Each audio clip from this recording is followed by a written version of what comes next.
If I wanted to compare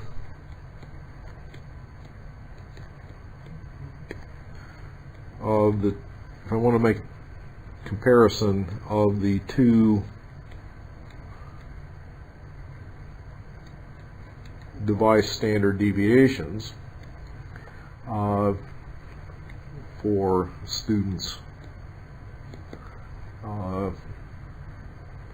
3 and 2, what I'm going to do is take the two standard deviations, make their ratio, and hedge by this square root of 1 over an upper F value on the low side, and on the high side take that ratio and fudge by a multiplier.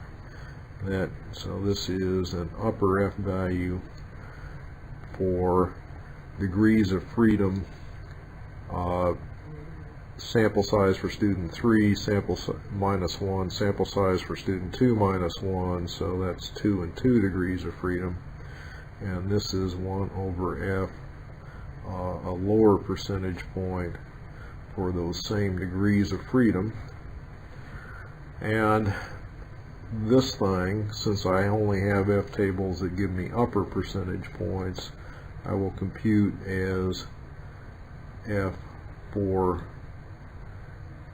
an upper F value where I switch the 2 and the 2. Of course, when I switch 2 and the 2, I can't tell that I've done it, so it's just this.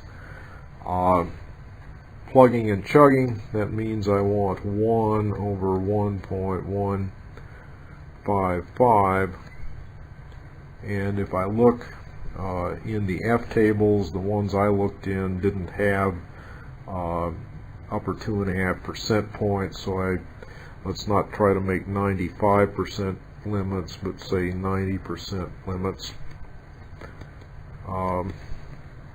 And that means I want 1 over 19.00, the square root of that, and then I want to take 1 over 1.155 times the square root of 19.0. And that interval then runs from 0.199 up to 5.035.